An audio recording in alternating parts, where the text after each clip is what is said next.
예, 안녕하십니까. 오늘은 조금 다른 맥락에서 들여다보게 될 것 같은데요.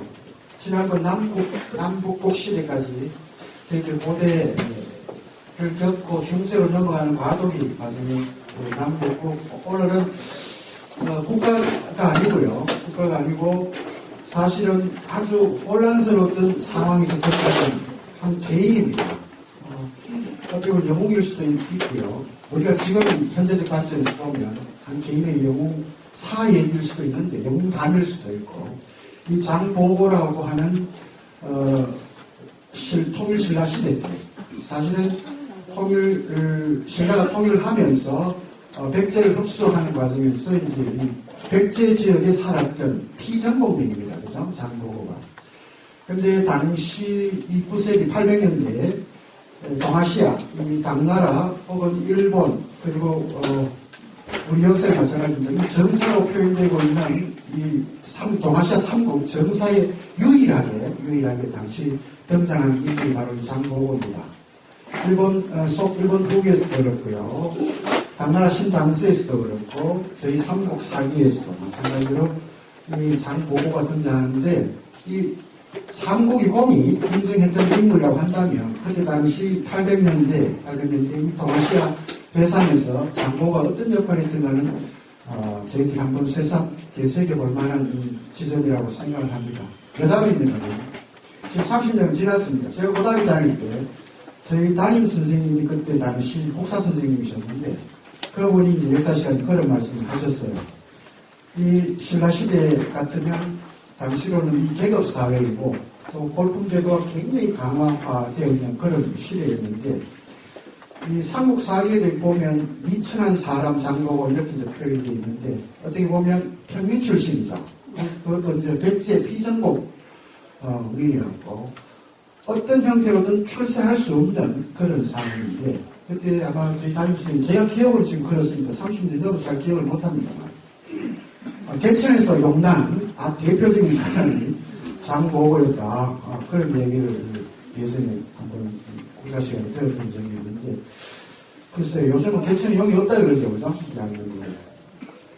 모르겠습니다. 오늘 이 장보고의 일대기를 통해서 당시 동아시아 해상 무역의 해상왕이라는 이름까지, 어떻게 보면 신라시대 그 왕보다도 더 많은 영토, 또 다른 한편 보면 광개토 대왕보다도 면적을 따지면 더 많은 공간을 지배했던 한 개인입니다. 그 한 개인의 삶이 어떻게 이 동아시아 해상 구간을 통해서 펼쳐졌고, 마지막에 또 뭐 어떻게 이 아주 비운의 죽음을 맞이하게 되는데요. 그런 과정들 일대기를 한번 여러분들 들어보시면서 개인의 삶을 떠나서 이 사람이 9세기에 보여줬던 그것을 우리가 지금 현재적 의미에서 어떻게 읽어낼 수 있을 것인지 한번 고민해보는 시간이 되었으면 좋겠습니다. 제가 오늘 모실 우리 윤정 교수님을 잠깐 소개를 드리겠습니다. 예, 이거 있네요. 제가 이건 토론 시간이, 혹시 뒷면에 보시면 그 메모 뒷부분에 질문지라고 있습니다. 토론 시간이 지금 많이 짧기 때문에 여러 어르신들이 질문하고 싶은 것들을 다 못할 수도 있어요. 그래서 질문지 미리 질문을 좀 적어서 곧 절단하시면 됩니다. 나중에 쉬는 시간에 저희들은 실행 요원들한테 제출을 해주시면 나중에 답변을 할 수 있도록 그렇게 하겠습니다.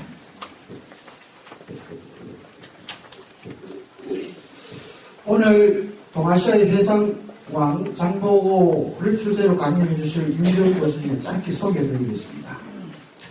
고려대학교 사학과를 졸업하시고요. 동대학원에서 석사, 박사학위를 취득하셨습니다. 고구려 연구재단 및 동북아 역사재단 부연구위원을 역임하셨고요. 한국고대사학회 편집이사, 그리고 고려사학회 편집이사를 역임하셨습니다. 현재 고구려 발해학회 총무이사로 계시고요. 대구사학회 편집이사를 맡고 계십니다. 현재 대구대학교 역사교육학과 교수로 재직하고 계십니다. 스스로는 어린이박물관 발해, 한국고대무역사연구, 한국무역의 역사, 천년을 여는 미래인 해상왕 장보고 등 다수가 있습니다. 앞으로 모시겠습니다. 큰 박수 부탁드립니다.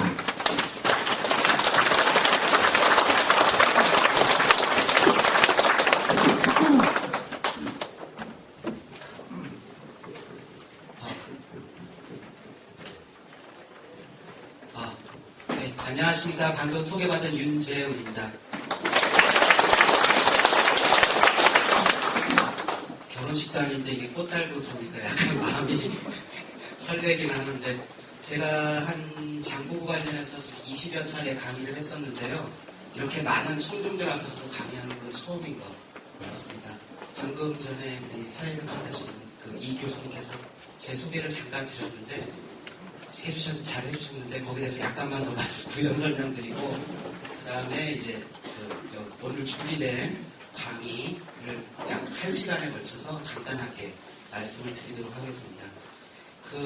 역사 전공하는 사람들은 처음 만났을 때, 이제 사회 계신 분들은 처음 만났을 때, 뭐 고향이 어디냐, 어디 고등학교 나왔냐, 나이가 몇 살이냐, 이제 그런 거를, 이름이 뭐냐, 이제 그런 걸 물어보는데, 역사 연구하는 사람들은 이제 처음 만나면 전공이 뭐냐, 이렇게 물어보거든요. 근데 이제 그러면은 이제 크게 나누는 게 한국사냐, 동양사냐, 서양사냐, 이렇게 나눠지고, 한국사 내에서는 고대사냐, 고려시대냐, 조선시대냐, 근대사냐, 현대사냐, 이렇게 나눠집니다. 그래서 저는 여기 이제 장보고가 통일신라 때 사람이거든요. 그래서 한국 고대사 전공이고요. 그 내에서 이제 주제를 따지면은 대외 무역, 신라와 일본의 무역, 신라와 당나라의 무역, 발해와 일본의 무역, 발해와 당나라의 무역 등등등 뭐 그런 걸 합니다. 그래서 제가 어렸을 때부터 역마살이 있어가지고 뺑뺑이 세대이긴 하지만 학교를 집 근처를 다녀본 적이 없어요. 그래서 체경험을 하고 있는데, 학교도 제가 지금 대구대학교 2008년에 왔는데,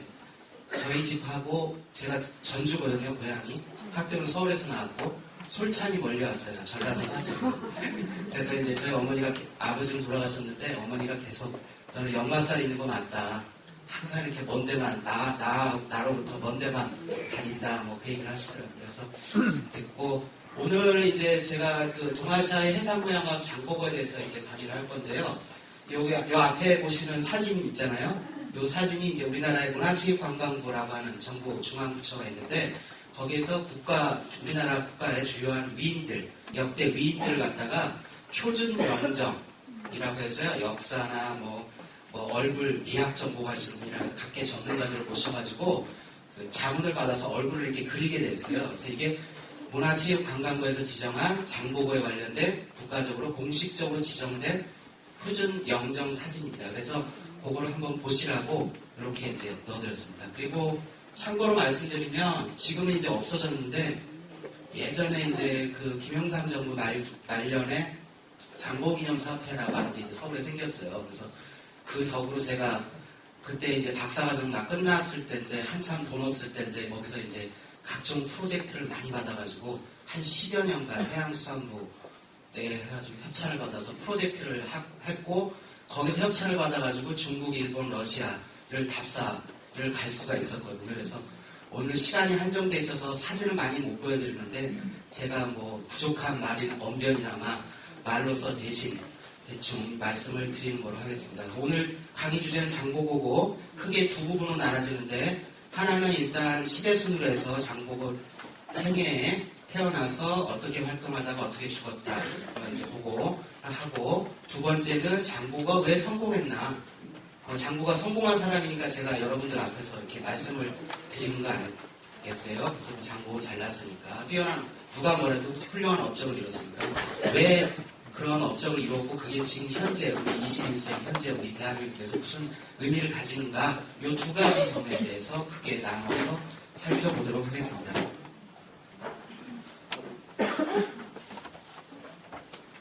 네, 조금 전에 이제 말씀을 드렸고요.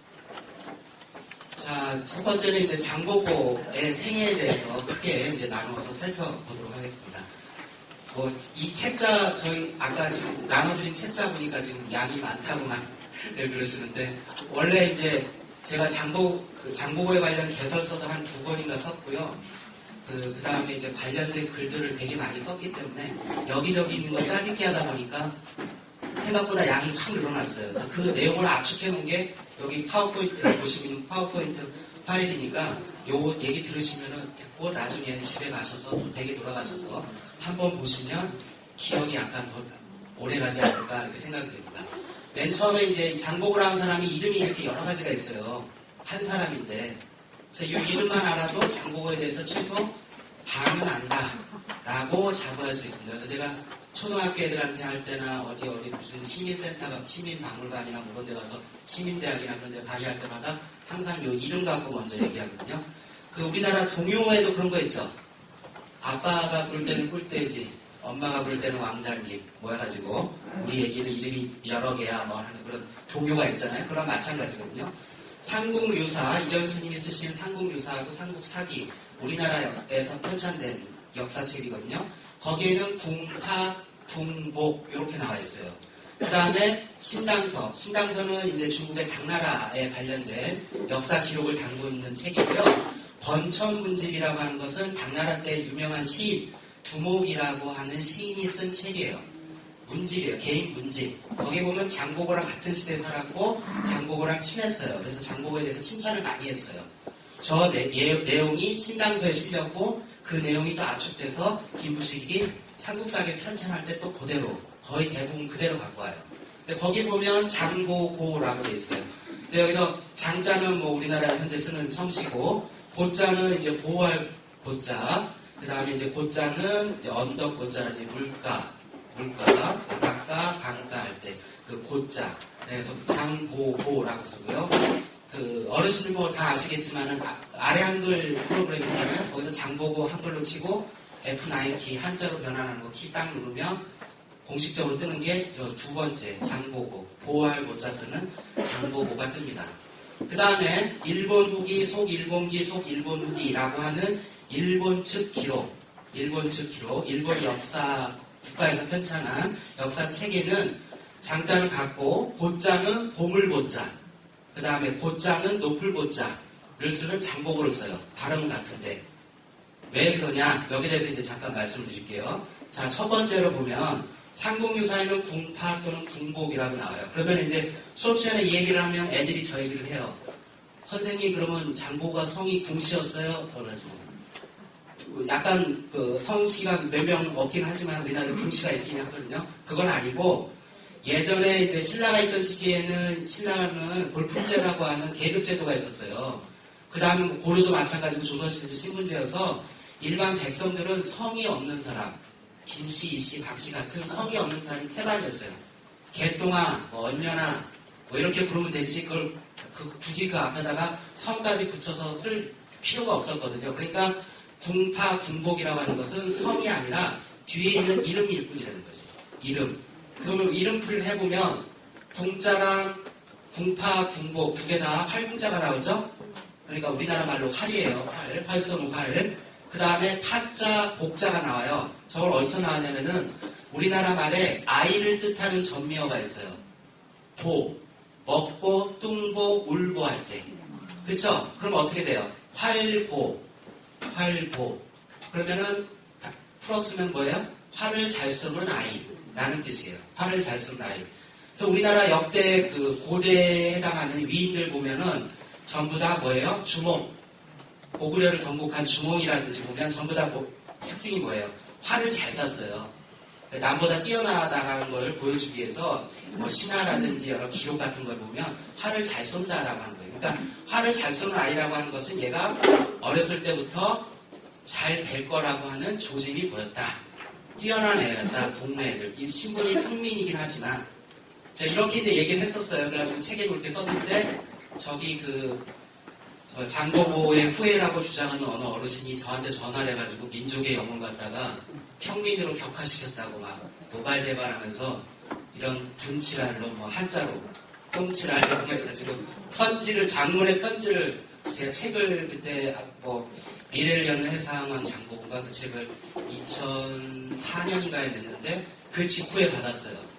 저는 제 책을 읽고 당연히 감동해서 독자 편지가 온 줄 알았는데 그게 아니었어요. 그래가지고 그때 깜짝 놀랐던 기억이 났어요. 그래서 그분을 갖다가 무슨 종친에 충분하고 그랬어요. 그래가지고 그분이랑 그 장보기념 사업회 사무실에 만나가지고 제가 잘 말씀을 드렸던 기억이 이분만 그런 게 아니라 다른 분들도 대부분 그랬다. 그 시대는 평민들은 그랬고 뭐 요즘으로 따지면 경주 김씨에 해당하는 신라의 이제 왕족들하고 육두품 정도에 해당하는 최치형 같은 경주 최씨나 몇 개 성만 몇 개 부름만 이제 성이 있었고 패밀리 네임이 있었고 그 밑에는 다 없었다. 뭐 여기만 장보고만 그런 거 아니다라고 이제 설득을 하니까 고개를 끄덕거리고 내려가셨던 기억이 나요. 자, 그 다음에 이렇게 불리던 사람이 이제 뒤에 있다가 나오는데, 이제 중국에 돈 벌러 가요. 자기 친구 정년이라는 사람과. 정년, 성이 정치고 이름이 연이에요. 이 두 사람, 장보고와 군보, 궁파라고 활보라고 불리던 애가 중국으로 가요. 지금도 마찬가지죠. 예전에 이제 우리 IMF 때 박세리 아시죠? 네, 박세리가 우승을 해가지고 미국 프로골프 대회에서 우승을 해서 우리 그때 IMF 극복 홍보 무슨 공익 광고 거기도 출연하고 그랬잖아요. 그래서 전 국민이 시리에 빠져 있을 때 그 커다란 감동과 기쁨을 선사를 해줬죠.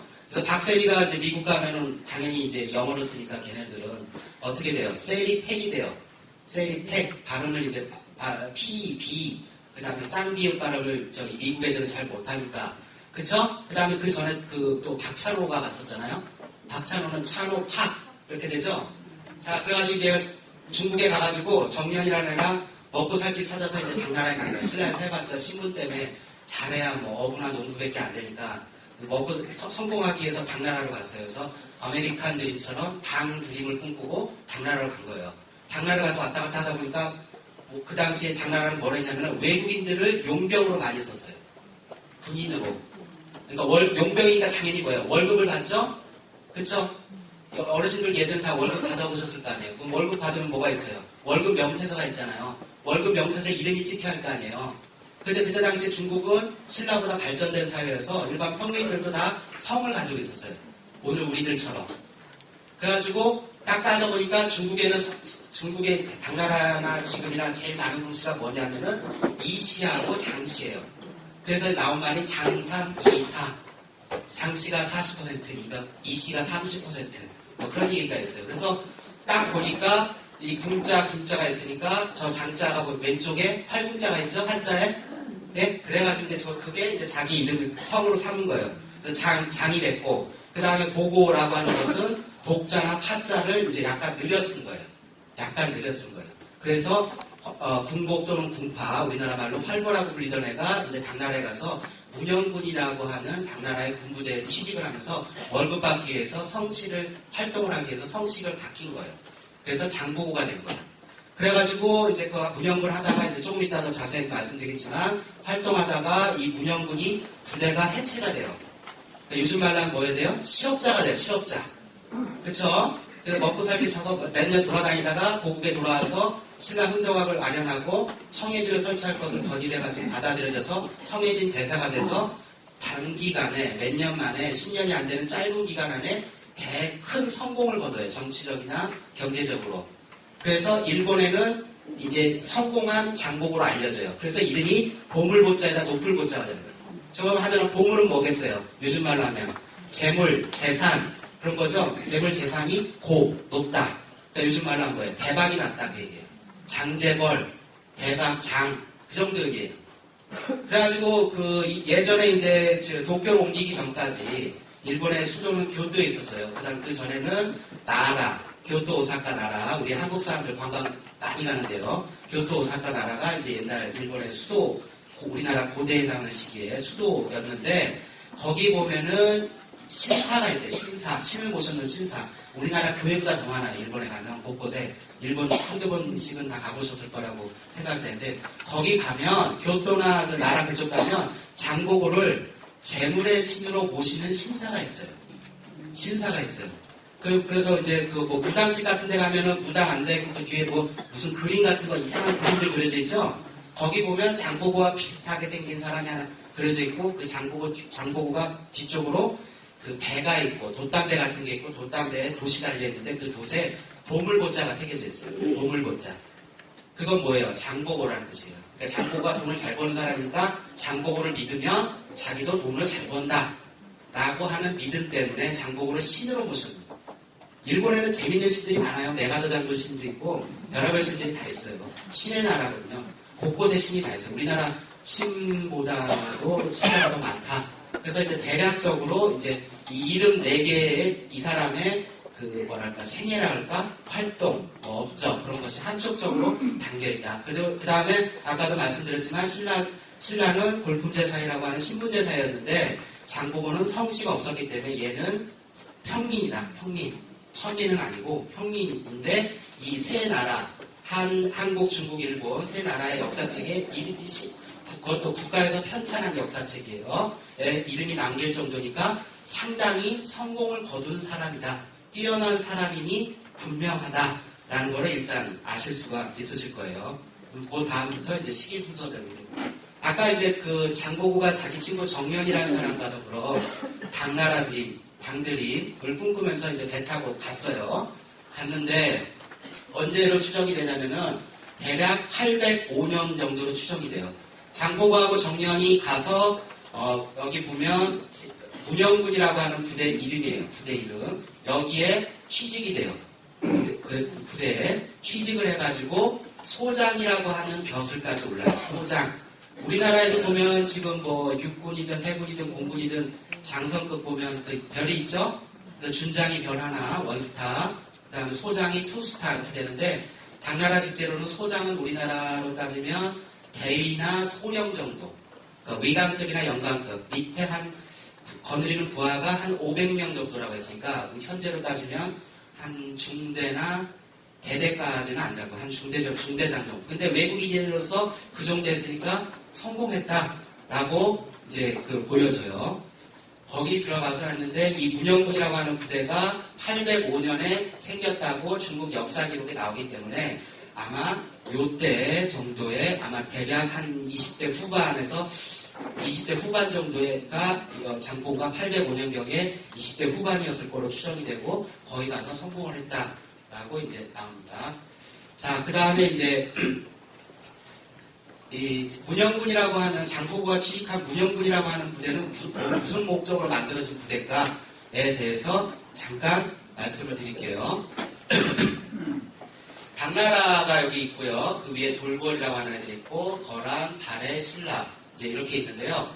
그 당나라 같은 경우에는 이제 그 알록산 사사명의 난이라고 하는 게 있었어요.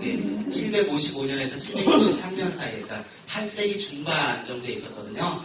그래서 거기를 기점으로 해서 전기, 후기 나눠지는데 당나라 후기의 가장 큰 특징이 뭐냐면은 이렇게 이제 이민족들, 돌궐이나 거란 같이 이민족들이 있는데 주변으로 번진이라고 하는 군사 주둔 기지를 설치해요.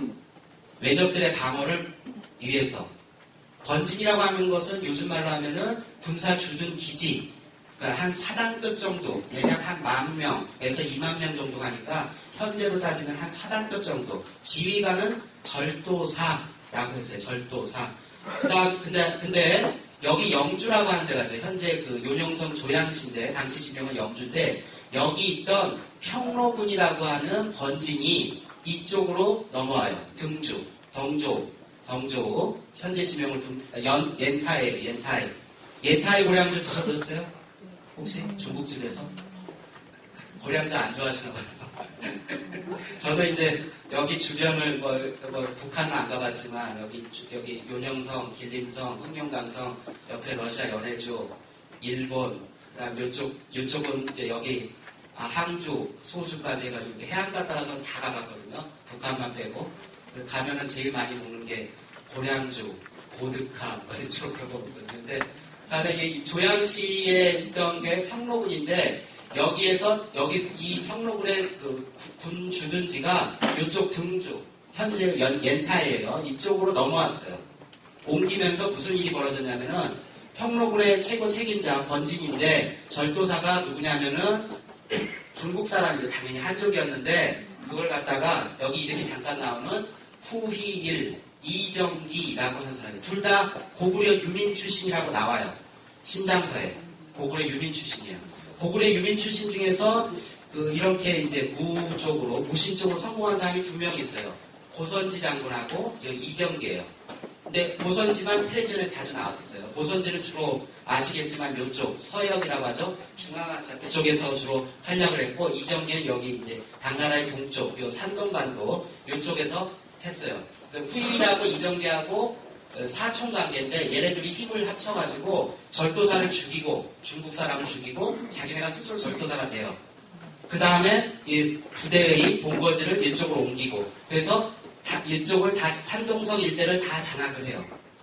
이렇게 지도로 보면 그렇게 커 보이지 않지만 요 산동성 요 일대 이정기 일가가 장악했던 여기가 우리나라 한반도 면적보다 더 커요. 더 커요.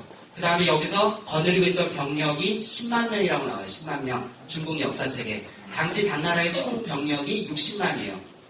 근데 6분의 1에 해당하는 병력이 이 좁은 지역에, 당나라 전체 영역을 보면 상당히 좁은 영역에 밀집해 있었다. 그래서 이정기하고 그 밑에 아들 이사고, 그 다음에 손자 이사도까지 해가지고 3대 60여 년간에 걸쳐서 독립왕국처럼 활동을 했어요. 당나라 중앙황제 말도 안 듣고.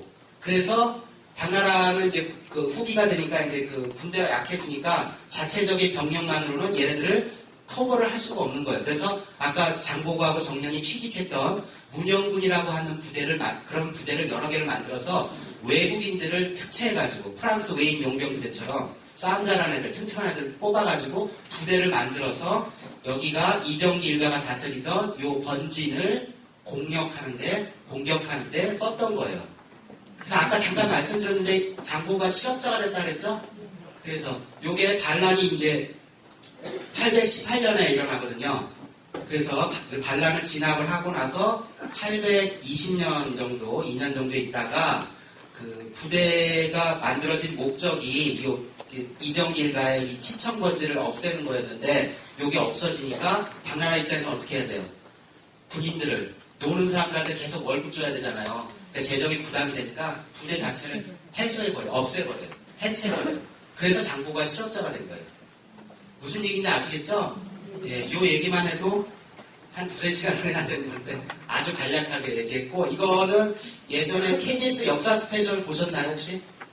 KBS 역사 스페셜이 한 2번 정도 예전에 나왔어요. KBS 홈페이지 가면은 무료로 보실 수 있으십니다. 나중에 또 한번 궁금하신 분 보시고요. 자, 그래서 이제 그 820년에 여기 아까 잠깐 말씀드렸듯이 평론치청의 토벌이 완료가 돼요. 그러면서 부대가 이제 해산이 돼요. 그래서 장보고가 청해진 만든 게 828년이거든요. 그러니까 한 8년 사이 동안 공백 기간이 있게 돼요. 그러니까 여기저기 이제 돌아다니면서 이제 사업가 부상을 하게 돼요. 여기서. 그 다음에 이제 여기도 나오지만 8년간 재단 신라인 자치기구인 신라소, 하는 신라인 사회를 결속을 시킨다라고 해서 신라방, 신라소 뭐 이런 거 등등이 나와요. 이게 뭔 얘기냐? 지도를 보면서 잠깐 말씀드릴게요. 자, 여기가 이제 우리나라 신라가 있는데 이쪽 서남부 지역, 현재 충청도, 전라도, 경상남도 일대에 신라 말 한 8세기에서 9세기 전반까지 해서 요 일대에 기근이 집중적으로 들어요. 가뭄이라든지 뭐 각종 뭐 재난, 태풍이라든지 뭐 그런 게 들어서 그때 당시 주요한 산업은 농사 짓는 거였는데 농사가 기후 때문에 잘 안 되니까 먹고 살 길이 막막해진 거예요.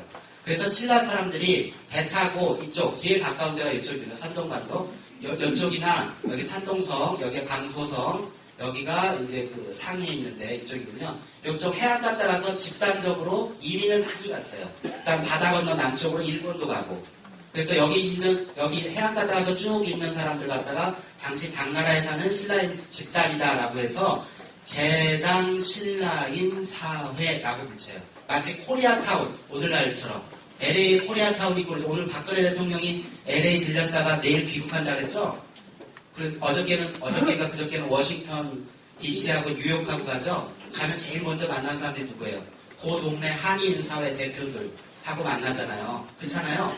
그런 것처럼 코리아타운이 있듯이 옛날에도 다 이렇게 당나라에 살던 집단 거주지가 있어요. 그래서 이 재단 신라인 사회는 두 가지 종류가 있는데 도시 지역에 거주하는 사람들, 그 다음에 농촌이나 어촌 지역에 거주하는 사람들, 이렇게 두 부류가 있어요. 도시 지역에 거주하는 곳을 갖다가 신라방이라고 해요. 방이라고 하는 것은 뭐냐면은 중국 애들은 도시를 만들 때 어떻게 만드냐면은 이렇게 네모나게 정사각형 형태를 만들어요. 정사각형 형태를 만들어서 이렇게 가로 세로 이렇게 길이 엇갈리게 만들어요. 그래서 하나하나 사는 구역이 네모나게 돼요. 그거를 방이라고 불렀어요. 그래서 신라인들이 많이 모여 하는 거주 구역은 신라방이 되는 거고, 예를 들어서 이슬람인들이 많이 산다 그러면은 오랑캐 호자를 써서 호방 이렇게 불렀어요. 무슨 얘기인지 아시겠죠? 예를 들어서 바레인들이 많이 살았다 그러면 바레방 이렇게 되는 거예요. 무슨 얘기인지 아시겠죠? 자, 그게 이제 신라 방이고 도시 지역에 사는 거예요. 농어촌 지역에 사는 사람들은 신라인 마을에서 신라촌 이렇게 불렀어요. 그리고 얘들이 자체적으로 그 마을에 이제 그 자치 기구가 있어요. 거기에 신라소, 그다음 신라인들이 만든 절, 신라원 뭐 이런 등등이 있어요. 그 다음에 바다 건너 일본에도 그런 여기 지도에는 일본이 안 나오는데 뒤에 나중에 또 다른 지도가 나오니까 그때 말씀드리면 바다 건너 일본에도 백제 멸망했을 때 된 것 같고 가야 멸망했을 때도 된 것 같고 그다음 아까 전에 그 이쪽 지역에 기근이 계속 서남 지역에 한 200년에 걸쳐서 기근이 계속 일어났다 그랬죠. 그래서 이쪽 해안가 사는 주민들이 신라 사람들이 많이 또 일본으로 건너와요. 대규모의 이민들이 있는데 그래서 우리나라랑 제일 가까운 현재 우리 한국 관광객들이 제일 많이 가는 데가 규슈죠, 규슈.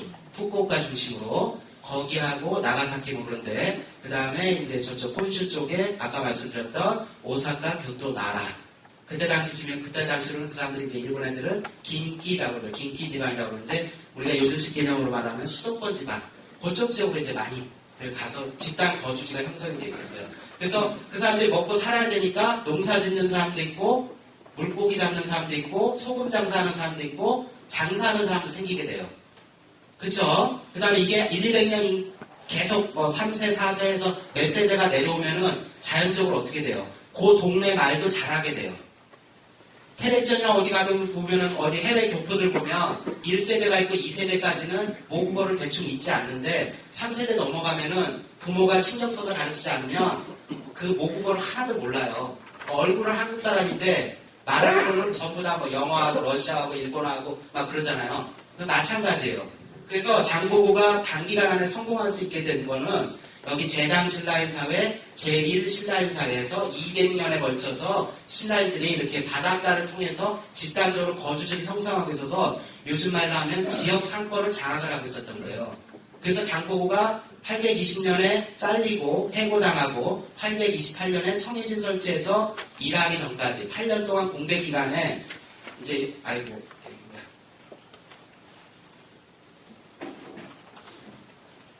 여기랑 여기 바다 건너 일본 이렇게 왔다 갔다 돌아다니면서 사업 구상을 한 거예요. 아주 간단해요. 장사의 기본은 뭐냐면은 싸게 사서 비싸게 파는 거예요. 그렇잖아요. 100원에 사서 10원이라는 이윤을 붙여서 팔아야 남는 거 아니에요. 장사하는 장치에서. 그쵸? 근데 장보고는 신라에서 태어나서 중국에서 활동을 했어요. 문영문이라고 하는 부대에 취직해서. 그 다음에 820년에 잘린 다음에 825년에 이나 4년에 일본 건너서 일본도 왔다 갔다 해서 돌아다녀서 그 집단 거주지를 왔다 갔다 한중일 세 나라를 다 돌아다녀 봤어요. 그러니까 어떤 거는 신라가 싸고 어떤 거는 당나라께 싸고 어떤 거는 일본께 싼 게 있단 말이에요. 무슨 얘기인지 아시겠죠? 그러면 일본 거 싼 거를 뭐 신라에 갖다 팔든지 당나라에 팔든지 당나라에서 싼 거를 신라나 일본에 갖다 팔든지 현대 개념이랑 똑같은 거예요. 그러면 어떻게 해야겠어요? 중간에 국제무역이죠? 국제무역이니까 한국, 중국, 일본 세 나라의 중요한 그때 당시는 다 배로 다녔으니까 주요 거점이 되는 이제 요 정도가 돼요. 완도. 여기를 중간 기착지로 삼아서 거기다가 본부를 두고 제당 신라인 사회, 제1 신라인 사회를 연결해가지고 왔다 갔다 교류를 터주면 되겠구나라고 하는 거예요. 그러면 이제 요 동네에 원래 살던 당나라에 살던 신라인들, 교포들, 일본에 있던 신라인 교포들을 이용하니까 통역관도 필요 없고 말도 잘 통하고 일단 상품만 갖다 주면 그 동네에서 그 사람들이 자체적으로 형성한 유통망이 있으니까 자연스럽게 돌아가는 거라고. 무슨 얘기인지 아시겠죠? 그래서 단박에 성공을 할 수 있었던 거예요. 그러니까 별거 아닌 것 같은데 지금 상식으로 너무 당연한 건데 그때 당시는 장보고 이전에는 어느 누구도 그런 거를 상상을 못했던 거예요. 별거 아닌 것 같은데 지금 너무나도 상식적인 일인데 그래서 단박에 성공할 수 있었던 거다라고 하는 거예요. 자, 그 다음에 여기 이제 조금 전에 말씀드렸던 지금은 예전에 이제 그 장보고가 세웠다라고 하는 적산이라고 하는 곳에 있는 법화원이에요. 법화원. 여기가 적산이에요. 적산. 이렇게. 군데군데 이렇게 바위가 보이죠? 붉은색을 띠죠? 그래서 적산이라고 그래요. 그러니까 예전에는 나침반이 없던 시기에는 이렇게 이제 멀리서 봤을 때 이렇게 표지가 될 만한 큰 바위나 산 같은 거를 보고서 그거를 목표로 해서 가요. 이걸 어려운 말로 지문항해라고 해요. 지문항해. 그래서 이런 식으로 해서 요 밑에 이제 세워진 게 적산 법화이고요. 이거는 최근에 한 10여 년 전에 중국 애들이 한국인 관광객들 유치하려고 만든 거예요. 새로. 그 적산 법화원이 있었던 걸로 추정되는 절터에다가. 여기 법화원이라고 써있죠? 그 다음에 여기 적산 법화원 터라고 써있어요. 이거는 이제 한국 사람들이 갖다 만들어 놓은 거예요.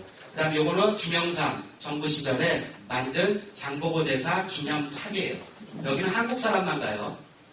여기는 한국 관광객들만 가요. 제가 전국의 초중고등학교 선생님들 모시고 지금 10년째 답사를 가고 있어요. 방학 때마다, 여름마다. 그래서 여기 적산 법화원에서 산동성 일대를 5박 6일 걸쳐서 한 바퀴씩 돌거든요. 그래서 제가 그때 가이드로 따라가거든요. 매년 여름에. 그래가지고 작년에도 갔었고 아마 이제 올해도 특별한 일 없으면 갈 계획입니다. 그래서 여기 이제 현재 중국 지명이고요. 여기 이제 그 적산 법화는 요 끝에 있어요. 산동바다 요 끝에. 우리나라랑 가장 가까운데. 그래서 현재도 인천이랑 평택, 항구에서 여기까지 가는 여객선이 운항이 되고 있어요. 그래서 이 중에서도 혹시 관심이 있으신 분들은 인천이나 평택 가서 배 타고 가시면 여기 내려서 배 타고 가서 이렇게 배 한 번은 타볼만 해요. 그 배가 되게 커요. 한 700명 타거든요. 그 안에 뭐 마사지 가게, 식당, 뭐 노래방 다 있어요. 그 저는 이제 술, 담배를 다 하기 때문에 비행기 타면은 술, 담배를 못 하잖아요. 근데 배 타면 다 할 수 있기 때문에 개인적으로 배를 좋아해요. 한 배에서 3끼 정도 먹으면 가요. 도착해요. 비행기 타면 1시간, 2시간. 자, 그렇게 해서 이제 아까 말씀드렸듯이 장보고가 이제 그 사업 구상을 하고 이제 다시 돌아와서 신라 당시 왕이었던 흥덕왕을 아련하고 자기 사업 구상에 대해서 얘기를 한 거예요. 그러니까 흥덕왕이 얘기 들어보니까 귀가 솔깃한 거예요. 물론 장보고가 혼자 다 먹진 않았을 거예요. 이윤이 남으면 뭐 아마 이제 왕이니까 왕한테 몇 대 몇으로 나누자 이런 식으로 아마 암묵적인 무슨 모종의 거래가 있었을 거예요. 그래서 얘기 들었고 보니까 그럼 잘 되겠다. 그 다음에 완도라고 하는 데가 그때 당시에 상당히 이제 외진되니까 경주에서 상당히 떨어질 거니까 그래 뭐 시험 삼아 한번 해보지 라고 했는데 이제 그게 이제 성공을 한 거고 그다음 처음에 이제 장보고가 우리 흥덕왕을 설득할 때 이제 뭐라고 얘기를 했냐면은 해적에게 잡혀온 신라 사람들이 노예로 매매되고 있었다라고 하는 걸 보면서 울분을 토했다라고 이제 삼국사에 그 내용이 실려 있어요. 그래서 아마 이제 애국심 같은 거 우리 동포들이 머나먼 타국에 끌려와서 이제 힘들었다라는 거 이제 그런 것과 또 애국심도 고려해야 되지가 않았을까 이제 그렇게 생각이 들고요.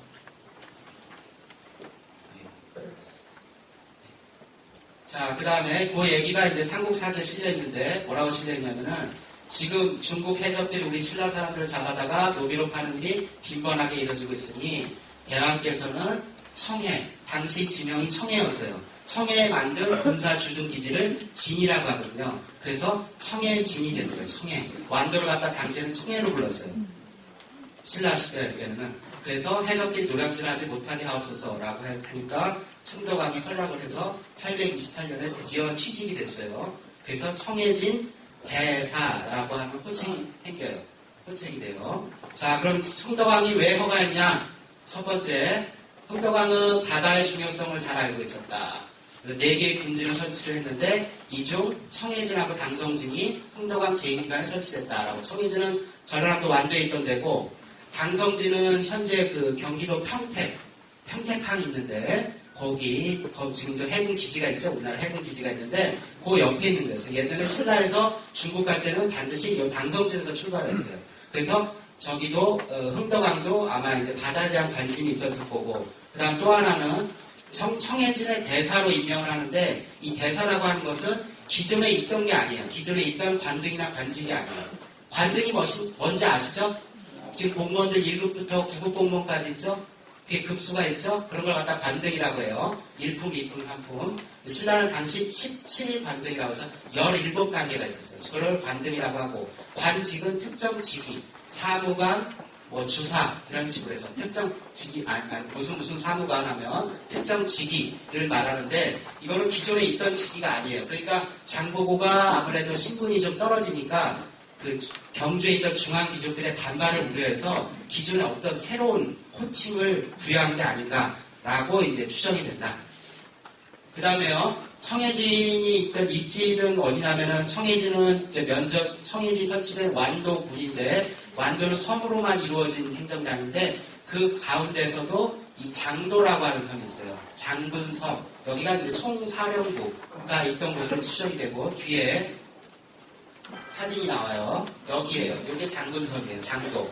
멀리서 찍었는데 지금 이건 옛날 사진이고요. 지금은 여기 성벽을 복원해가지고 성벽 다 쌓았고요. 요 사이에 다리를 만들었어요. 썰물 때는 걸어서 갈 수 있고 그 다음에 이쪽에 이제 장보고 기념관이라고 하는 거를 만들었어요. 나중에 이거는 이제 복원도인데 현재 이렇게 복원을 해놨어요. 그 다음에 이제 요 해안가에 이렇게 목책 같은 시설이 있어요. 그래서 아마 그 배를 접안하는 데 썼던 부두가 아니었나라고 이제 추정을 하고 현재는 이걸 다 이렇게 복원을 해놨어요. 나중에 시간 되시면 완도 한번 가보시면 보실 수 있으세요. 시간이 생각보다 빨리 가는데 빨리 해야 될 것 같아요. 그럼 청해진의 하부 조직은 어떻게 되느냐? 그게 이제 세 개로 나갈 수 있는데 군사 조직인 병부.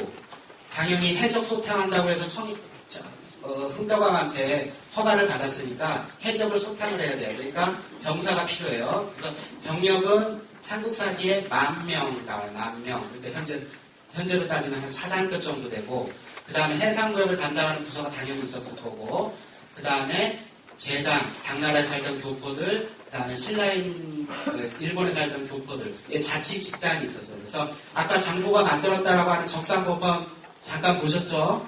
그 장보가 시주에서 만들었는데 거기에는 그 절을 관리하는 사람이 있어요. 근데 그 사람은 장보고의 부하라고 스스로가 얘기를 해요. 그러니까 거기가 이제 단순히 종교시설일 뿐만 아니라 자기 밑에 이제 요즘 말로 하면은 우리나라 종합상사의 해외 지사 같은 역할도 했다.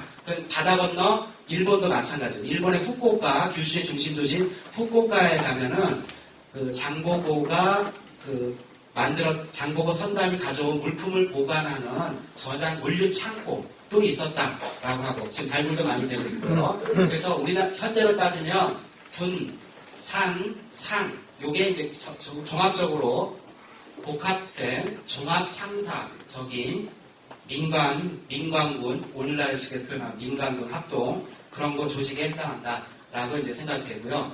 자, 이렇게 잘 나가다가 그래서 828년에 설치됐다가 장보가 죽은 게 이제 841년이거든요. 그러니까 13년 만에 아주 굉장히 짧은 시기예요. 고대사에서는 짧은 시기인데 성공을 했는데 갑자기 하루아침에 그냥 신기루처럼 사라져버렸어요. 그래서 그게 왜 그러냐? 정권 다툼에 개입을 해가지고 그래요. 정권 다툼에. 정치 때문에 그래요. 항상. 문제는 정치예요.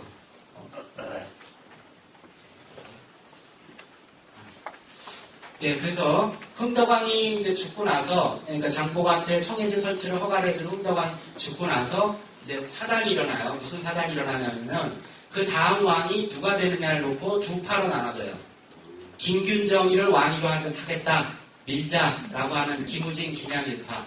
그 다음에 김재룡이를 왕위로 밀자라고 하는 김명, 김이용파가 있는데 요 김재룡이 왕이 됐어요. 결국은 희망왕이 돼요. 그러니까 여기서 밀려난 김우진이랑 김양이라는 애가 청해진으로 도망을 와요. 이 와중에 김양이라는 애가 김양도 청해진으로 와서 장보고한테 의지를 해요. 그러면서 이제 김우진에게 약속을 해요. 내가 나중에 네가 나한테 병사를 빌려줘서 성공해서 쿠데타를 해가지고 내가 왕이 되면 내가 너의 딸을 왕비를 맞아주겠다라고 해줘요. 그러니까 이제 장보고가 혹한 거예요. 자기는 이제 경제적으로는 성공을 했지만 정치적으로는 신라 내에서는 국제적으로 유명하게 알려졌지만 정치적으로 신라 국내에서는 신분이 높은 사람이 아니기 때문에 그럼 왕하고 아주 가까운 사이가 되면 자기가 신분이 업그레이드 되겠구나, 올라갈 수 있겠구나 라고 이제 생각을 했던 거예요. 근데 그 약속이 지켜지지 못했어요. 자, 그 다음에 아까 이제 희방왕 다음에 민해왕, 희방왕을 도왔던 김명이 쿠데타를 계속 왕을 일으켜요. 이렇게 되니까 김우진이가 때가 이때다 라고 해가지고 장보고한테 지원을 받아서 민해왕을 살해하고 신무왕으로 이제 즉위를 해요.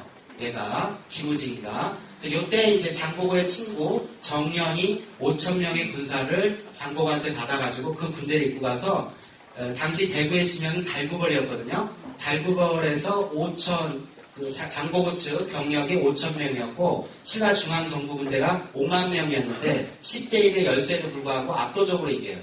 압도적으로. 그러니까 장보고하고 정령이 이제 중국에서 갈고 닦은 무술 실력이나 지휘 능력이 상당했다라는 거를 이제 알 수가 있어요. 자, 이렇게 돼가지고 이제 신무왕이 왕위에 오르니까 장보고한테 감히 군사라고 하는 이제 호칭을 더 주고 시급 2,000호를 더 줬어요. 근데 신무왕이 이제 납비 문제, 장보고 딸을 자기 왕비로 맞아주겠다라고 했는데 약속을 지키지 못하고 즉위한 지 6개월 만에 죽어요. 그리고 그의 아들이 이제 문성왕이 이제 즉위를 해요.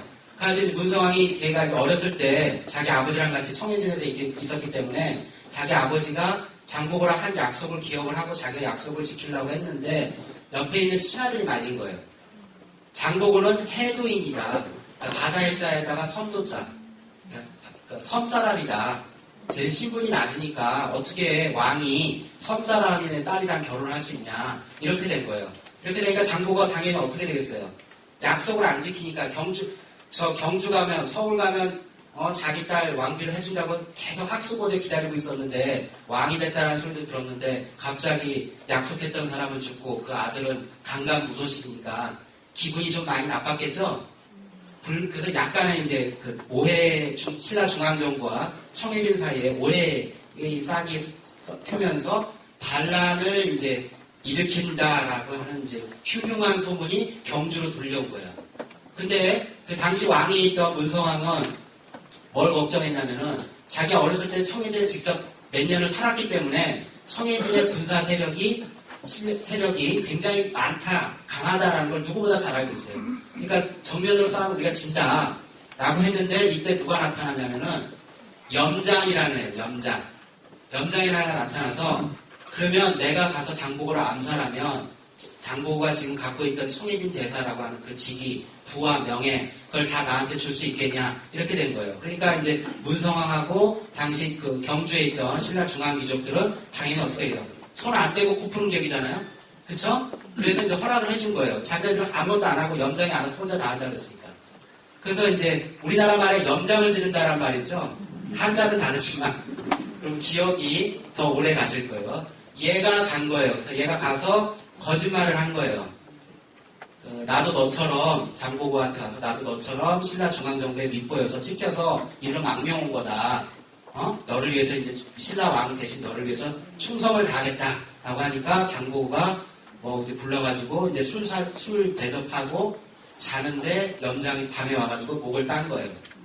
그래서 죽은 거예요. 비명 행사했어요. 그래서 끝난 거예요. 장보고가. 그런데 이 장보고가 죽은 연대가 또 아까는 이름이 4개라고 그랬는데 죽은 연도가 또 책마다 또 달라요. 그래서 보면 삼국 사기에는 846년에 죽었다고 그러고 신강서하고 속일본후기 입당국업 순례행기라고 하는 책에는 841년에 죽었다고 해요.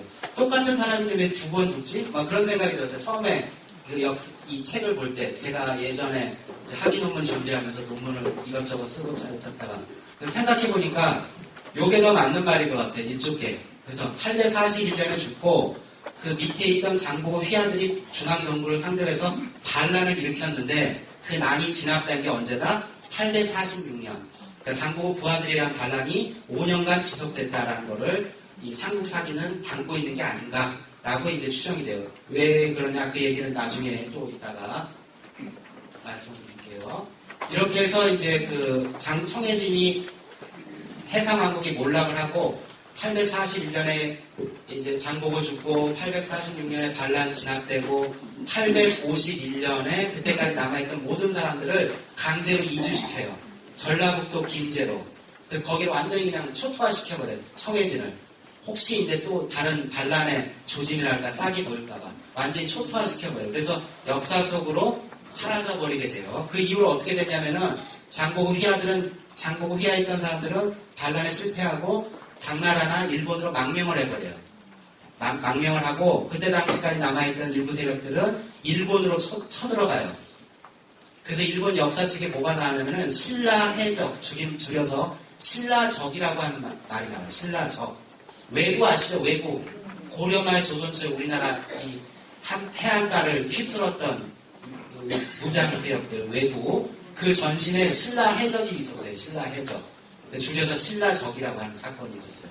9세기 후반에 성해진 없어지고 나서 그것도 또 얘기하면 한 3, 4시간 가기 때문에 여기까지만 말씀드리고 자, 그 다음에 그래서 이제 841년에 장보고 죽고 851년에 그때까지 남아있던 사람들 다 이주시켜가지고 청해진 완전히 쑥대밭이 됐는데 그러다가 이제 20세기에 다시 장보고가 뜨기 시작했어요. 왜 떴냐? 그 만든 사람들이 있어요. 이렇게 이제 장보고가 다시 우리 귀에 눈앞에 나타나게 된 계기를 마련해준 게 첫 번째 계기가 아까 잠깐 말씀드렸던 당나라의 시인 두목이라고 하는 시인이에요. 굉장히 유명한 사람인데 이 사람이 쓴 개인 문집에 장보고에 대해서 칭찬을 썼고 아까도 말씀드렸으니 그것이 이제 당나라에 관련된 역사책 신당서에 그 내용이 일부 실렸고 그 내용이 또 일부가 기부식의 삼국사기를 편찬할 때 실렸어요. 그래서 저 두목의 저 기록이 없었다면 장보고를 우리가 아는데 더 힘들지 않았을까라고 하는 거고 그 다음에 두 번째는 엔닌이라고 하는 일본 스님이에요. 일본 스님. 이 사람이 장보고의 도움으로 당나라에 갔다가 돌아왔어요. 그래서 그 매일매일 일기를 썼어요. 그게 당나라에 들어가서 불법을 구하러 순례한 행적을 기록한 일기체 형식이에요. 그래서 아까 말씀드렸던 신라방이라든지 신라촌이라든지 신라원이라든지 등등등 그런 얘기들은 어디에만 실려있느냐? 요 책에만 실려있어요. 요즘 말로 하면 무전여행한 거예요. 승려니까 돈을 들고 다니지 않아요. 장보고의 도움으로 장보가 마련해주는 배를 타고 중국에 가서 성지순례하고 책 같은 거 잔뜩 불경 같은 거 잔뜩 구입해서 다시 장보고가 만들어준 배를 타고 일본으로 돌아왔거든요. 그리고 중국 내에서 성지순례할 때 곳곳에 해안가 따라서 신라인들 집단 거주지가 있으니까 거기 가가지고 마을 이장댁에 가서 밥 얻어먹고 그 다음에 아까 잠깐 보셨던 적산 법화원 그 절에 가서 공양도 드리고 또 이제 밥도 얻어먹고 잠도 자고 돌아다니면서 매일매일 쓴 거예요. 어느 마을에서 신라인 누구를 만났다. 그 사람의 직업은 뭐다. 어느 마을은 호수가 메토인데 메토는 농사 짓고 메토는 물고기 잡고 메토는 소금 장사하고 메토는 국내 무역을 한다. 이런 식으로 자세하게 써놨어요. 일본인 특유의 그런 기록 정신이 돋보이는 책이에요. 근데 이 책을 갖다가 이 책이 그냥 있었으면 됐는데 이 바로 밑에 나오는 라이샤오라는 사람이 있어요. 돌아가신 지 몇 년 됐는데 이 사람이 케네디 대통령 혹시 아시나요? 미국에 예전에 케네디 대통령 아시죠? 케네디 대통령 시절에 주 일본 대사를 지냈던 사람이에요. 그 전에는 직업이 뭐였냐? 하버드 대학교 동아시아학과 교수였어요. 일본사 전공이에요. 일본사 중에서도 엔닌 전공이에요. 하버드 대학에서도. 그래서 이 사람이 이제 그 일본말을 잘해요. 일본에 어렸을 때부터 몇 년 있었고 그래서 그 공로로 이제 주일 대사가 됐는데 이 사람이 엔닌 전공이니까 입당국어 순례기를 영어로 번역을 한 거예요. 엔닌즈 트래블 인 당차이나 엔닌의 당나라 여행기에서 영어처럼 번역을 했는데 일본사 전공일 때 이 사람 책 읽다 보니까 약간 이해가 안 가는 거예요. 왜? 분명히 이 엔닌이라는 일본 사람이고 당나라에 가서 성지순례한 거니까 당나라 얘기랑 일본 얘기가 일기의 상당수를 차지할 줄 알았는데 일기의 반 이상은 전부 신라인 얘기야. 그리고 그 중에서도 특히 누가 많냐? 장보고를 존경한다. 장보고 대사한테 올리는 편지. 장보고 신라인 이렇게 된 거예요. 이해가 안 간 거예요, 이 사람이. 그래서 공부를 하게 된 거예요. 그래서 우리가 아까 이 강의 타이틀이 해상무역왕 장보고라고 했죠? 그 타이틀을 붙여준 게 바로 이 라이샤오예요. 이 사람이 이 한문으로 된 이 책을 영어로 번역할 때 하면서 장보고를 갖다가 Trade Prince of the Maritime Commercial Empire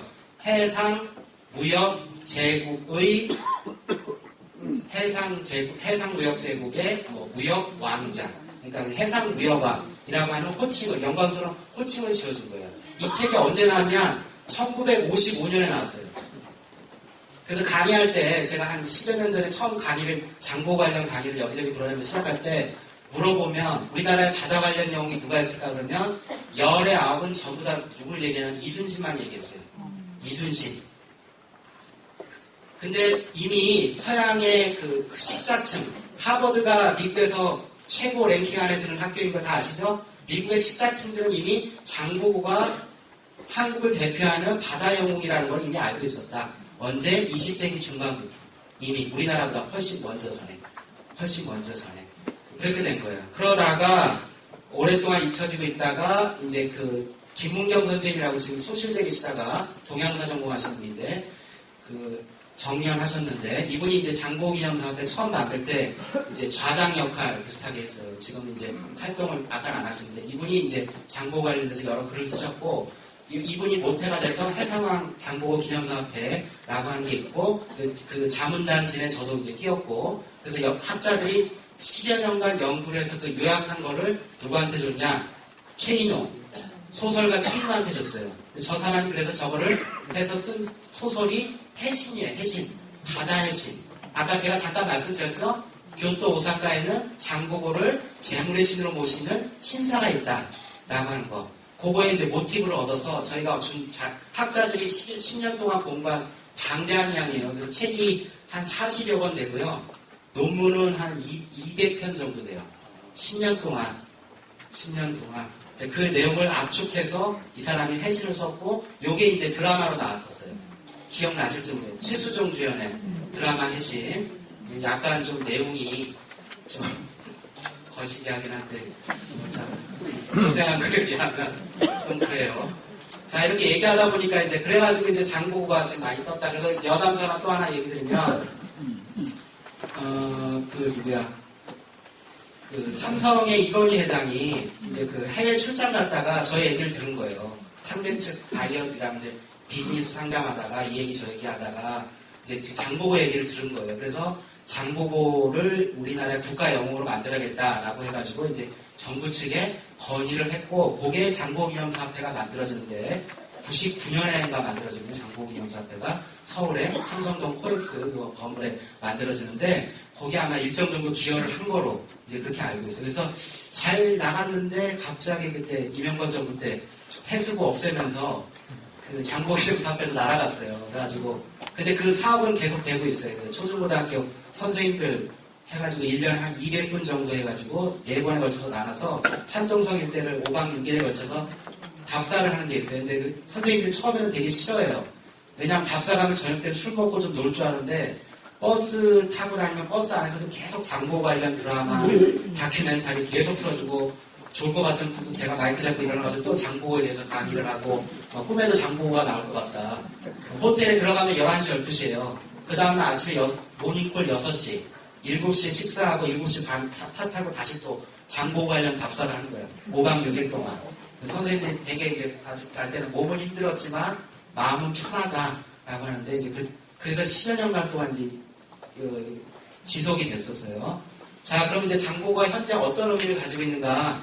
그거를 이제 남은 시간 한 20여 분에 걸쳐서 간단하게 이제 말씀을 드릴게요. 첫 번째, 장보고 왜 성공했냐? 훌륭한 사람이라는 걸 대충 아시겠죠? 다른 건 몰라도. 다 잊어먹어도 이름만 기억하시면 돼요. 팔보, 그 다음 보알보자 장보고, 보물보자 장보고, 장재벌, 그것만 기억하시면 50%는 아실 거예요. 그래서 맨 앞에다가 놓은 게 그 이유가 그거예요. 첫 번째, 시대를 정확하게 읽었다. 아까 이제 잠깐 말씀드렸지만, 그러면 이제 그 얘기를 해요. 항상 이 강의를 하면 질문하신 분들 중에 그런 분들한테, 그럼 왜 당나라하고 일본은 뭐 했냐? 왜 걔들은 손이 없냐, 발이 없냐, 왜 배를 만들어서 걔들은 무역을 안 했냐? 그렇게 얘기를 하세요. 근데 당나라는 엄격하게 자국민이 밖으로 나가는 거를 법으로 금지하고 있었어요. 해외로 나가는 거, 배 타고 나가는 거를 금지시켰어요. 당나라 내부에서는 상공업이나 수공업이나 상업이 되게 발달을 했지만 밖으로 나가는 걸 금지시켰고, 신라는 금지를 시켰지만 이미 와해되고 있는 상황이었어요. 특히 한반도 서남부 지역에 기근이 200년간에 걸쳐서 사람들이 먹고 살 길 찾아가지고 뭐 당나라로 이민 가고 일본으로 이민 가는 상황이어서 통제가 잘 안 되는, 통제가 거의 안 되는 상태였기 때문에 오히려 요즘 말로 하면 창의적인 게 나올 수밖에 없었다라고 하는 거. 그 다음에 두 번째로는 인재를 거느릴 줄 알았다. 리더십이 있었다라는 얘기예요. 장보고가. 그 사례는 두 가지가 될 수 있는데, 삼국사기에 보면 장보고는 장사를 사랑했다라고 해서, 그러니까 오는 사람을 절대 안 막았다. 그 얘기예요. 어르신들 저보다 더 오래, 대부분 다 더 오래 사셔가지고 잘 아시겠지만 세상에 완벽한 사람은 없어요. 뭐든지 다 사람은 완벽한 약간씩 부족한 게 다 있거든요. 근데 그거를 좋은 장점 위주로 봐줄 거냐 단점 위주로 봐줄 거냐에 따라서 주변 사람들이 저에 대한 평가나 제가 주변 사람을 보는 눈이 확 달라질 수가 있어요. 그러니까 만났을 때 단점만 보이면 어떻게 돼요? 사람들과 주변 관계가 굉장히 요즘 말로 왕따가 되는 거고 만났을 때 다른 사람들의 장점을 위주로 봐주면 그 사람은 좋은 사람이 되는 거죠. 인간관계가 원활해지니까 사회에서도 성공할 가능성이 컸다. 근데 장보고는 뭐다? 후자였다. 다른 사람의 장점을 주로 봐줬다. 쟤는 활을 잘 쏴. 쟤는 창을 잘 던져. 잘 만져. 뭐 이런 식으로. 쟤는 다른 거 모르겠는데 성실해. 뭐 이런 식으로. 이렇게 장점 위주로 봐준 것 같아요. 그 다음에 두 번째는 건천문집에 보면 옛 친구였던 정년을 다시 구하러 맞아들여요. 그래서 삼국사 결전 앞부분에 보면 얘가 이제 고향 친구예요. 정년이 고향 친구인데 옛날에도 시골에서 그랬잖아요. 나이에 별로 상관없이 몇 살 터울도 상관없이 그냥 같이 놀면 친구잖아요. 근데 요즘은 이제 유치원부터 해가지고 초중고 대학교까지 탁탁탁탁 가니까 대학교 들어갈 때 약간 재수상하는 일부 사람들이 있지만 대부분은 그대로 연령대 집단이 그대로 가니까 물어보면 너 고등학교 어디 나왔니? 몇 년도 졸업했니? 물어보면은 대충 주민번호가 앞자리 주민번호가 다 나오잖아요. 그래서 호구조사를 하는데 예전에는 시골에서는 전부 다 몇 년 터울에 상관없이 같이 놀면 친구잖아요. 고향 친구. 근데 장보고가 정년보다 나이는 앞섰는데 실력은 그러니까 수영을 하는 거라든지 창 던지고 검술 그런 거는 정년이 더 앞섰다라고 했었어요. 그래서 가가지고 중국 가서도 같이 성공을 했는데 문제는 군대가 해산된 다음에 장보고는 여기저기 돌아다니면서 사업 구상을 해가지고 먼저 귀국해서 성공을 했는데 정년은 계속 실업자 생활을 8년 동안 한 거예요. 그러니까 요즘 말로 하면 뭐가 된 거예요? 노숙자가 된 거예요. 그러니까 이제 사이가 당나라에 있었을 때 사이가 안 좋았나 봐요. 그래가지고 얘가 정년이 나 이제 굶어 죽을지언정 얘기를 보니까 친구였던 옛날 고향 친구였던 장보고가 고국에 돌아가서 성공했다니까 내가 거기 가겠다. 다시 돌아가서 걔한테 한 자리 부탁해보겠다 했더니 주변에 있던 당나라 애들이 말린 거예요. 너 맨날 장보고한테 막 이렇게 후살이나 주고 싸우고 그러는데 네가 가면 아무리 고향 친구지만 대접 잘 하겠니? 라고 했는데 장보고는 흔쾌히 받아줬어요. 그래서 두목이라고 하는 그 당나라 시인이 그 얘기를 듣고서 장보가 훌륭한 사람이구나 라고 자기 개인 문제에다 써줬어요. 그 기록이 남아있는 거고 그게 신당서에 일부 실려있고 자 그 다음에 아무리 사람 좋아도 실력 없으면 땡이에요. 그쵸? 저희 어머님도 계속 그 얘기해요. 착하다는 얘기 절대 들으면 안 된다고 다른 사람한테 어렸을 때부터 되게 안 좋은 말이라고 그렇잖아요. 사람들 대부분 다 어떡하든 저 사람 이용해가지고 착하다 괜찮다 그러면서 자기가 원하는 거 뺏어 먹으려고 하잖아요. 보통 대부분의 사람들이 사회에서 만나면 그렇잖아요. 친인척이나 이웃 사촌들 아주 친한 사람들 빼고 일반적인 사회생활은 그러니까 자기가 실력이 있어서 함부로 남한테 이제 이렇게 요즘 말로 하면 사기를 안 당하려면 자기가 개인적으로 실력이 있어야 되거든요. 자 보면 뭐가 있냐 일단 군사력이에요. 군사력.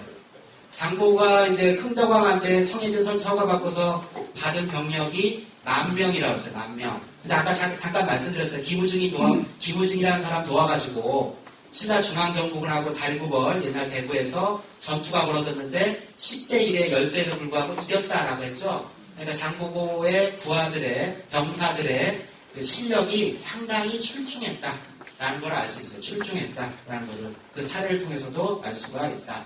그 다음에 장보고가 거느리던 거에는 이제 선단, 요즘 말로 하면 해군도 분명히 있었을 거고, 그래서 노예 무역을 하던 해적 집단이 사라졌다라고 하는 신당서의 기록을 통해서 봤을 때도 당시는 병과가 육군하고 수군, 해군밖에 없으니까 육군, 해군 양쪽 다 타의 추종을 부여했다라는 걸 이제 알 수가 있고요. 그 다음에 조선술 항해술이에요. 조선술 항해술. 자, 배를 만드는 능력인데 당시 배를 만드는 능력이 당나라, 신라, 그 다음에 바다 건너 일본 이 세 나라 중에서 신라가 제일 뛰어났다. 그래서 일본 측의 공식 기록인 아까 봤던 속일보록이나 그런 데 보면 뭐라고 만들었냐면 신라식 배를 만들어라 라고 명령을 내려요. 일본의 왕이 신라식 배를 신라 것 좀 돈 따서 해봐라. 그렇게 얘기할 정도로 신라의 배가 성능이 탁월했다. 그 다음에 이제 그 항해술, 배가 아무리 좋아도 운전 못하면 끝이죠. 그래서 항해술도 뛰어났다. 그거는 이제 이 지도 보면 말씀을 드릴게요. 자, 여기 이 가장 동쪽에 있는 게 이제 일본이에요. 일본인데 일본에서 이쪽으로 가려면 이쪽 가야 뭐 먹을 게 없고 이쪽으로 가야 되는데 중국 가려면은 배 타고 가는 수밖에 없어요. 그 당시에는. 배 타고 가려면 어떻게 가냐면은 아까 말씀드렸던 교토 오사카 나라는 이쪽에 있어요. 여기서 출발을 해요. 여기 이제 세토나이카이라고 하는 좁은 바다예요. 여기서 와서 이제 여기 후쿠오카 여기 와서 대한해협을 건너서 한반도 서남해안을 거쳐서 이렇게 가요. 가는 항로가. 그러면 또 이상하다고 생각하실 거예요. 여기서 일본에서 그냥 이렇게 슉 가면 되지. 왜 굳이 이렇게 가냐고. 이렇게. 왜 이렇게 가냐고. 그렇게 생각하실 수 있어요. 그쵸? 사람 목숨은 하나예요. 옛날부터 저 항로라고 하는 게 보통은 짧게는 200년에서 길게는 한 1000년에 걸쳐서 입에서 입으로 전해된 거예요.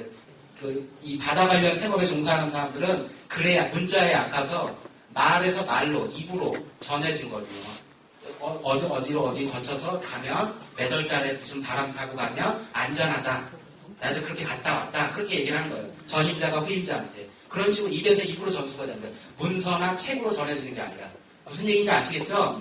그래서 물론 뭐 이렇게 쭉 가든 이렇게 가든 건 자기 자유인데 갈 수는 있는데 사고가 날 가능성이 크다. 그래서 제가 사람 목숨은 하나다. 안전한 게 최고다. 뭐 자동차도 자동차 길이 있듯이 비행기도 비행기 길이 있고 배도 배길이 있어요. 그래서 일본 애들이 한반도 이쪽 서남해안을 따라서 이쪽으로 가야 되기 때문에 영해를 거쳐야 돼요. 그래서 한반도 지역에 있는 우리 선조에 있던 나라들의 도움이 없이는 절대 갈 수가 없다. 절대 갈 수가 없다. 열받아서 이게 직접 가는 길, 여기 남로라고 써있는데 남쪽으로 가는 길 이렇게 몇 번 시도를 했는데 표류해가지고 어디로 갔냐. 대만으로 가서 당시 대만 지역에 살고 있던 원주민들한테 잡혀먹고 식인종들이 살고 있었거든요. 뭐 그런 식으로 아니면 배가 난파돼서 거의 그냥 몸만 중국 해안에 도착한다든지 난리가 나요. 몇 번 혼자 독자적으로 가보려고 하다가 그래서 그랬던 거예요. 그래서 여기가 청해진이 있고요. 여기서 이제 이쪽으로 대한항에서 이렇게 이제 스시마섬 해가지고 후쿠오카 여기 하카다라고 써 있는데 이렇게 도착하는 거 여기 일본으로 가는 거고요. 그 다음에 여기 한반도 서해안 이쪽에서 완도에서 한반도 서해안 따라서 가다가 여기 황해도죠. 이쪽에서 이렇게 틀어가는 길. 여기 이제 황해 횡단항로라고 해요. 횡단항로. 가로횡장. 가로질러 간다. 그 다음에 이쪽 이제 중국 남부 지역으로 이렇게 가는 거. 빗금사자를 써서 황해 사단항로. 황해 사단항로라고 해요. 그래서 좌우지간 황해 횡단항로든 사단항로든 간에 어떻게 돼요? 그 중심적은 한반도 서남부 지역이에요. 근데 다들 아시다시피 한반도 서남부 지역은 해안선이 굴곡이 심해요. 조수 간만의 차이도 심하고 암초도 많아요. 그래서 이 동네에 경험이 있지 않는 사람은 이 지역의 물길을 잘 알고 있지 않으면은 절대 함부로 배를 몰 수가 없어요. 그건 당나라 애들도 마찬가지고 일본 애들도 마찬가지예요. 그래서 그 항해술, 배를 조정하는 기술이 이 동네 사람들이 많이 있으니까 그래서 아무래도 이쪽 당나라라든지 일본에 비해서 압도적으로 우위를 점할 수밖에 없었다. 오늘날처럼 GPS나 나침반이 전혀 없던 시기에도 입에서 입으로 배를 언제 운전하는 게 좋다, 몇 월 달에 무슨 바람이 분다라고 하는 그런 인식 같은 거는 그럴 수밖에 없는 상황이었다라는 거예요. 자, 그 다음에 네 번째로 성공 비결 네 번째 선발자의 이점을 극대화했다라고 하는 극대화했다. 단순히 장사만 한 게 아니라 여러 가지 필요한 걸 다 해줘요. 아까 잠깐 말씀드렸듯이 일본 승려 엔닝이 어떻게 해요? 자기 개인적으로 성지순례를 가고 싶은 거예요. 국가의 공적인 일이 아니라 엔닝이라고 하는 개인 스님의 사적인 일이에요. 극단적으로 얘기하면. 그쵸? 그런 것도 편지를 보내주면 부탁하면 다 들어줬다 이거예요. 그 다음 왕이 뭐 부탁한다든지 뭐 하는 거 개인적으로 국가의 일이든 뭐 개인의 일이든 부탁한 건 알아서 다 해줬다. 그러니까 요즘 말로 하면 뭐예요? 원스톱 서비스예요. 토탈 서비스. 토탈 서비스, 원스톱 서비스를 다 해준 거예요. VIP 서비스 하면 뭐 그런 거 한다고 그러잖아요. 텔레비전에서만 봤는데 뉴스 같은 데 보면 상위 몇 %를 위한 뭐 맞춤형 서비스 백화점 같은 데 그런 데 한다면서요. 얘기만 들었는데 근데 얘가 이 사람도 마찬가지로 이제 그런 걸 했다. 장보고도. 자, 그 다음에 이제 네트워크를 활용했다라고 합니다. 네트워크를 활용했다. 아까 말씀드렸듯이 당나라에 있던 교포들, 제당 신라의 교포사회 그 다음에 일본에 있던 신라인들 교포사회, 제1신라인 교포사회. 이 교포사회가 짧게는 100년에서 길게는 200년 정도 형성이 됐어요. 그러니까 요즘 말로 하면은 이민 4세, 교포 4세, 5세까지 내려가요. 그러니까 현지 적응화에 성공한 거예요. 거기 온갖 종류의 직업에, 다양한 직업에 종사를 하니까 그 동네 지역 상권을 장악하고 있었고, 장보고는 지리적으로 그 중간 지점이 완도 청해진에다가 본부를 두고 그거를 연결시켜서 요즘 말로 하는 뭐예요? 국제 간의 무역을 만들어낸 거예요. 네트워크를, 연결망을 만들어낸 거예요. 국내에서만 있던 거를 이어서 국가 간에, 국제 간의 거를 놨다. 그 판을 굉장히 키운 거예요. 새로운 판도를 만들어낸 거예요. 새로운 판도를. 그래서 난놈이다라고 이제 얘기할 수 있는 거예요. 자, 여기가 이제 그 일본의 그 후쿠오카에 남아있는 이제 여러 유적 사진이거든요. 이게 뭐냐면은 다자이후라는 거예요. 다자이후. 일본의 후쿠오카 외곽에 있는 건데요. 지금 이렇게 터만 남아있어요. 이렇게 비석 같은 거 있고, 주춧돌만 남아있고, 여기는 이제 다자이후에 있던 그 관청의 건물, 터다라고 하는 이제 그렇게 써 있고요. 요거는 홍려관이라고 해서 외국 사절단이나 상인들이 오면 묵는 숙소가 있어요. 그러니까 요즘 말로 하면 게스트하우스 같은 거예요. 이게 터예요.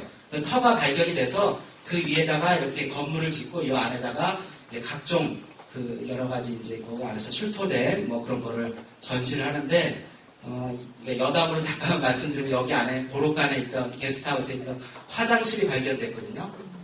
옛날 화장실은 푸세식인 거 다 아시죠? 이게 쌓이는 거. 그래서 일본 사람들 재밌는 건데 그걸 이제 쌓이잖아요. 그리고 이제 이렇게 다 차면은 폐쇄하고 옆에다 또 구멍 뚫어가지고 또 만들고 그러잖아요. 그래서 그걸 갖다가 그게 이제 화석화됐죠. 딱딱하게 굳었잖아요. 그거를 이제 현미경으로 분석해가지고 그 당시에 사람들이 하루에 몇 칼로리를 섭취했나, 주로 채식 위주였냐, 육식 위주였냐, 아니면 고기는 뭐 무슨 고기를 주로 먹었냐, 뭐 이렇게 나는데 그게 이제 소위 이른바 화장실 보고학이라고. 그걸 단면을 이렇게 떠가지고 옆에다가 이렇게 전시관에다 붙여놨어서 10년 전에 처음 가서 봤을 때 깜짝 놀랐던 기억이 나요. 그리고 나서 몇 년 있다 우리나라에도 옛날 백제수도에 있던 부영, 거기서도 이제 그런 화장실 그게 발견이 된다고 그래서 신문에서 봤는데 그 생각이 나더라고요. 그 다음에 이제 가치의 중요성을 알고 있었다. 가치의 중요성. 자, 당나라하고 신라하고 일본이 이제 저쪽 서아시아나 뭐 다른 지역에 비해서 아무래도 공통적인 게 많아요. 뭐 한자를 쓴다든지 불교를 믿었다든지 유교를 믿었다든지 공통점이 많긴 한데 그래도 지금도 약간씩 다 달라요. 말도 다르고 입고 다니는 옷도 다르고 약간 생활 패턴이 약간 다른데 자우지가 당나라든 일본이든 어느 나라 신라이든 어느 나라든 적용할 수 있는 국제 기준 글로벌 스탠더드를 도입했다는 거예요. 글로벌 스탠더드. 이게 뭐냐? 당나라의 직제, 관직인 병마사라고 하는 거를 도입을 해요. 그래서 흥덕왕은 장보고를 청해진 대사로 임명했지만 이 사람이 대외적으로 활동을 할 때는 명함에다 뭐라고 쓰냐면 병마사라고 써요. 청해진 병마사라고. 그러면 신라 사람들도 대사가 뭐야 이렇게 들어본 적이 없죠. 근데 병마사는 많이 들어봤단 말이에요. 자세히는 몰라도. 당나라 사람들은 당연히 지네 나라 직제니까 관직이니까 알고 바다 건너 일본도 당나라 애들은 저런 게 있대더라 라는 걸 아니까 그런 거 했고 그 다음에 적산 법화원이라고 하는 거예요. 지금은 기독교가 제일 많지만 그 당시에는 불교를 제일 많이 믿었어요. 법화원이라고 하는 절을 왜 만들었냐면은 법화경에서 따온 거거든요. 그래서 당시 바다 관련 생업에 종사하는 사람들은 절에 가가지고 안전 항해를 기원하기 위해서 불공을 드리고 출발했어요. 교회 가서 기도하듯이. 그렇죠. 여기 계신 분들도 절에 다니시거나 교회 가시거나 막 그러잖아요. 그러니까 어디 가나 다 똑같죠? 하는 거는 대부분. 뭐 자식 잘 되게 해달라, 뭐 남편 잘 되게 해달라, 마누라 오래 살게 해달라, 뭐 둘둘둘 여러 가지 있어요. 기도하는 건 다 똑같죠. 그렇죠. 목표는 다 똑같죠. 성당에 가서 하나, 교회 가서 하나, 절에 가서 하나 기도하는 건 다 똑같아요. 거기 법화원을 만들었는데 여기 법화경에서 따온 건데 법화경이라고 하는 불경, 부처님의 말씀을 담고 있는 책 거기 보면 무슨 구절이 있냐면은 누구든 배 안에 탄 사람 누구든지 부처님을 외치면 나무아미타불을 외치면 그 배는 가라앉지 않으리 라는 구절이 있대요. 그래가지고 이 바다 관련 생업에 종사하는 어부라고 이제 선원들이 굉장히 신봉을 했다라고 해서 이제 이게 곳곳에 세워져요. 그래서 이 아까 봤던 산동반도 끝자락 거기도 있고 그 다음에 제주도에도 있고요. 그래서 최근에 몇 년 전에 보고를 했어요. 그 다음에 뭐 일본에도 뭐 저 법화원 표가 있다 뭐 등등등 해가지고 저게 아까도 얘기했듯이 무슨 역할? 회사의 해외 지점 같은 역할입니다. 장보고 부하들이 관리를 하니까 그 안에 스님들도 있지만 그러니까 요즘 말로 하면 뭐예요? 종교 서비스 스님들이 계시니까 종교 서비스도 해주고 마음의 안식 그 다음에 뭐 상인들이나 다른 사람도 왔다 갔다 하니까 숙식도 제공해주죠. 게스트하우스 그쵸? 그 다음에 장보고한테 뭐 긴급히 연락할 일 있다 랜닝같이 나 지금 당장 저기 가고 싶은데 어디 가고 싶은데 배편 좀 구해달라고 그래. 그 당시에는 전기 운항하는 배가 없으니까 그럼 장보고가 이제 그 노선을 통해서 연락을 받아가지고 지시를 내리는 거죠. 그러면 이제 배를 근처에 그럼 노는 배 어디니? 뭐 이 옆에 뭐 한 30년쯤 남아 있습니다. 그럼 그 배 공원에다가 갖다 놔서 그 사람 태우고 갖다 데려다 준다든지 아니면 편지를 전해준다든지 뭐 이런 식의 토탈 서비스가 가능했다라고 하는 거. 이런 걸 해서 글로벌 스탠더드를 도입했다. 근데 이 법화원이라고 하는 절은 뭐 당나라도 있었고 신라도 있었고 일본도 있었으니까 거부 반응이 별로다. 거부 반응이 서로 다 아니까. 자, 이렇게 해서 좌우지간 잠깐 이제 마지막으로 딱 한마디로 이제 정리를 하면 제가 이제 자주 사용하는 개념 중에 네트워크라고 하는 개념이 있어요. 네트워크라고 하는 건 사람과의 적용을 하면 사람과 사람과의 관계고 여기서 말하는 네트워크라고 하는 것은 바다길을 통한 네트워크예요. 그래서 바다는 출발할 때 어디서 해요? 항구에서 출발해서 항구에 도착하죠. 항구와 항구 사이에 있는 네트워크. 그러니까 인적 네트워크뿐만 아니라 바닷길을 통한 네트워크를 통해서 기존의 각각 국내에서나 로컬, 지역적으로 이루어지는 유통망을 국가와 국가 사이에 인터내셔널한 관계로 확대시킨 사람이다. 동아시아뿐만 아니라 아마 거의 세계적으로도 거의 처음일 거예요. 그래서 그런 의미에서 장보고는 굉장히 시대를 앞서간 성각자였다라고 이제 간단하게 정의를 할 수 있을 것 같습니다. 예, 열심히 들어주셔서 고맙습니다.